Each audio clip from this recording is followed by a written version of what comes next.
Today I'm just gonna scroll down and react to whatever video I click on.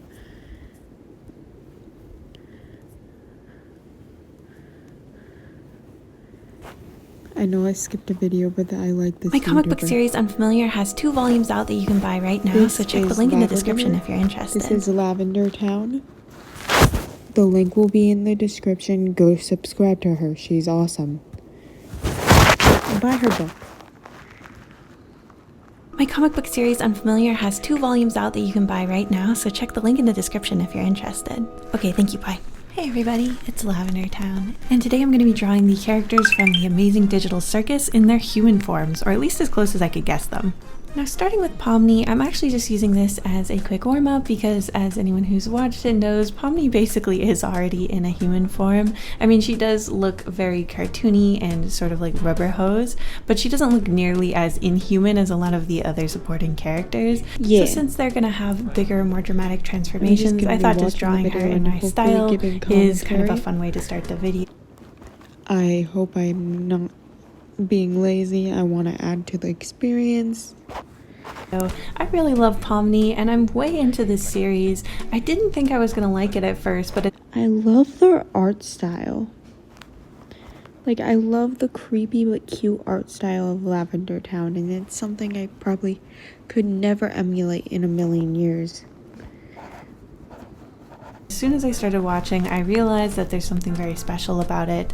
Indie animation is really having a big moment right now, and I think it is kind of related to the fact that I feel like a lot of the major animation studios have been playing it safer and safer and releasing more and more remakes. And generally, I'm trying to make animation. There will be a link to a Discord server down below if you want to do that. If you want to help me with my animation shit. I'm not great at animation, but if we work together, we can make a little project. That will be fun.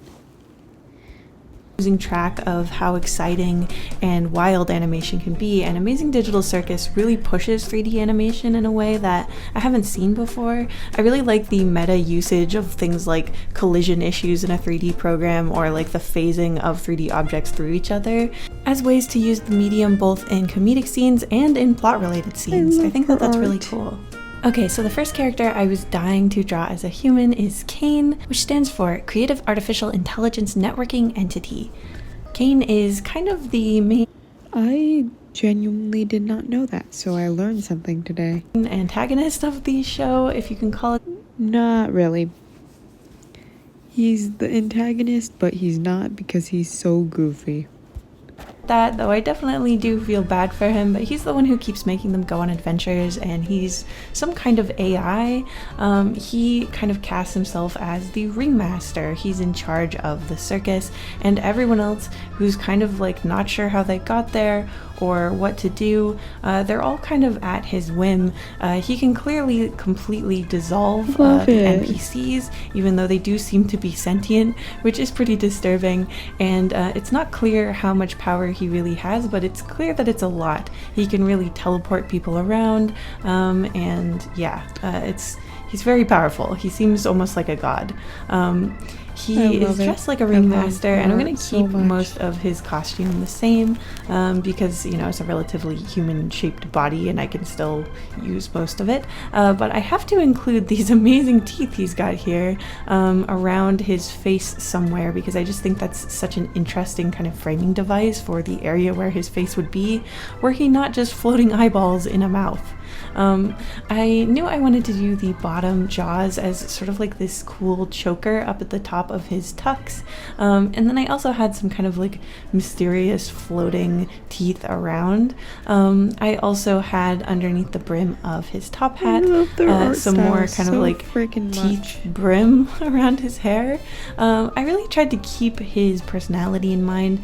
He's an interesting character. We have seen a lot of these kind of like wild, scary, Lovecrafty, godlike ringmaster characters, but he still stands out on his own. He has these moments where it seems like he's about to completely snap. But generally, he does try to seem like he's trying to give everyone a good time and make everyone have fun, even when they're actively telling him that they don't want to do this and that this isn't fun for them. He still seems to be under the impression sometimes that he is genuinely creating fun and entertaining adventures for them that they will definitely enjoy. Another key thing about him is that he's got heterochromia, so he has one blue eye, one green eye. I thought it would be really cool to have these sort of like spiky colored eyelashes, and I swapped the colors between the two eyes just to really emphasize that little detail on him. I think it looks cool.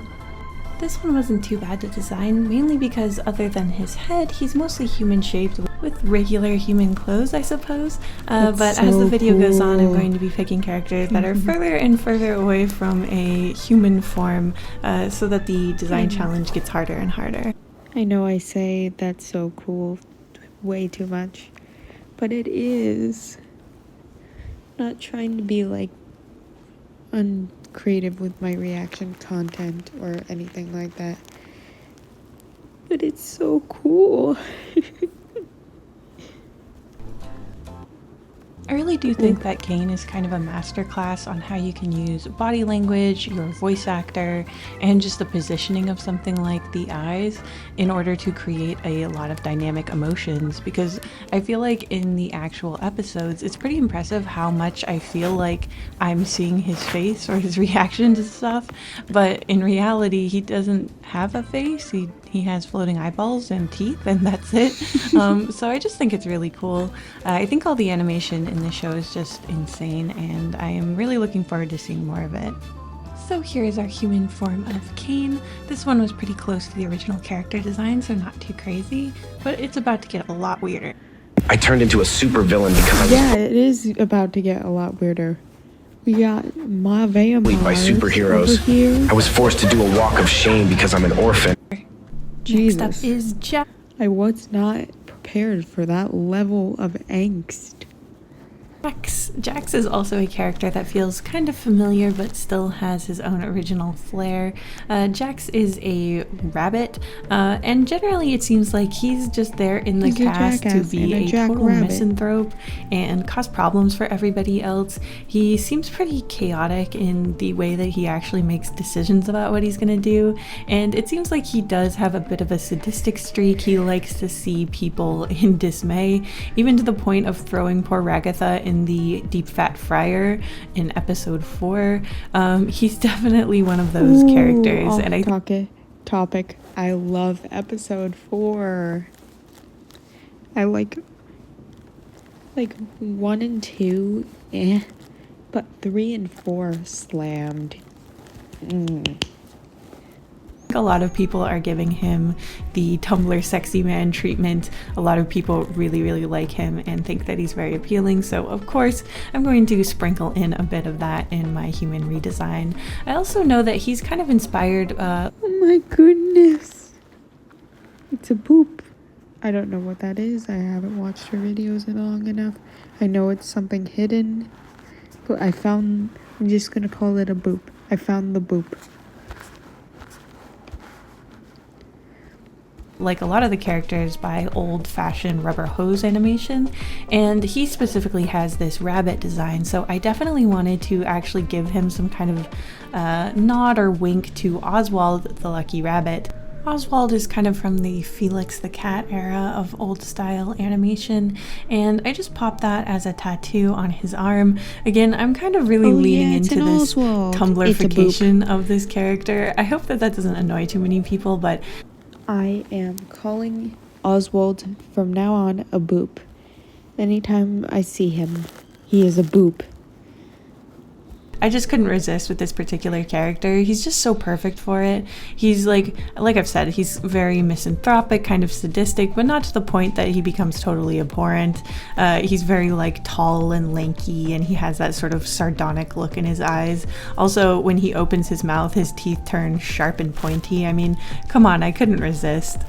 He's honestly got a pretty adorable like overall jumpsuit on, and his whole color palette is actually really sweet and adorable. Like he looks like a little sugar plum or something. Like he's a lilac rabbit with like butter yellow gloves and a pastel pink overall set. Like it's just very, very cute. I'm gonna keep again all the colors basically the same.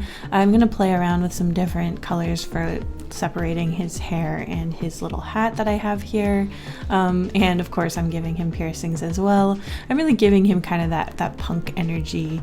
Of course we don't know even if all of the characters in Amazing Digital Circus originally were human. I think that it's kind of implied at least that Jax, Ragatha, obviously Pomni were human at one point, so I think that it's a safe bet, but I do wonder if there's going to be some twists and turns. Just like his normal form, he reminds me of William Afton.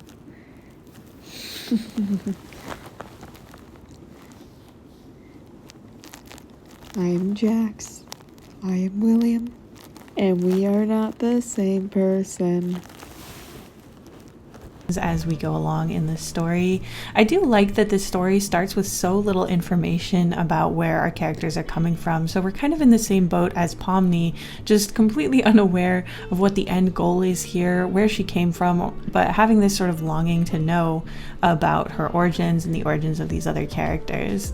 I really do wonder if the way that they're depicted in the circus is giving us clues about who they were in the human world. I almost wonder if maybe Jax was some kind of handyman or something. Like, if you actually look at the gloves that he's wearing and his overalls, it almost seems like he was like a plumber or a gardener It's a or something. reference to old-time video games. But I took his human character, again, in more of a punk kind of direction. Like, apparently he's canonically 22, which actually makes him one of the youngest characters in the show. So I can almost picture him having kind of a blue-collar-y job like his outfit is depicting, but also like maybe he has some kind of band or other like creative project on the side. Next up we have Zooble, and I really like Zooble. Jax with a band. Turns out when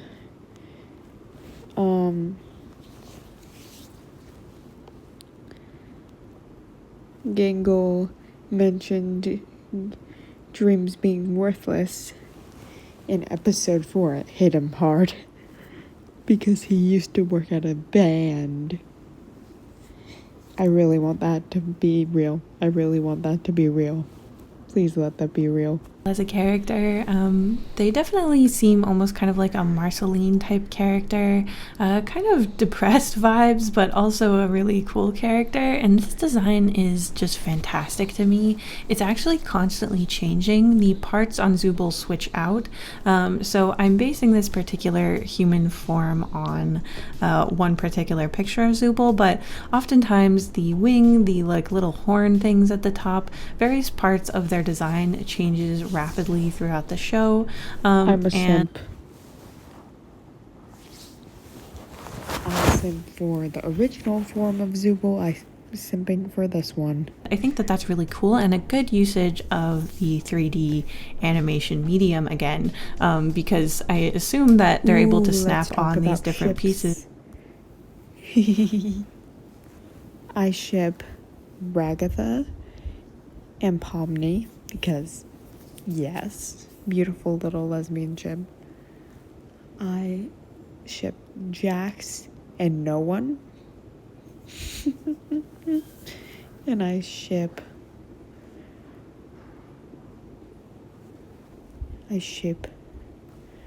Gangle and Zooble. Anyway, let's continue. Onto the rig whenever they want to switch them out, which again, yeah, I think that they're really utilizing this medium for all that it's worth, and I think that that's super fun. I wanted to try to keep this kind of head shape a little bit. It's definitely more like a triangle, so a little more difficult to transfer into a human head, but we're doing this kind of choppy mod sort of look, which I think makes sense because what we know about Zooble more than anything else is that they're really having a hard time feeling like at home with the way that they look or their appearance, which is why Kane actually gives them a box of different parts that they can swap in and out, which doesn't seem to be doing the trick, but it is a very fun, interesting sort of cartoon gag opportunity. And I tried to just keep this character, I think they kind of look like they're in like the deep cool fashion scene, or they're almost giving kind of like club kid drag look kind of energy, or maybe like a really high tier fashion show or fashion school student.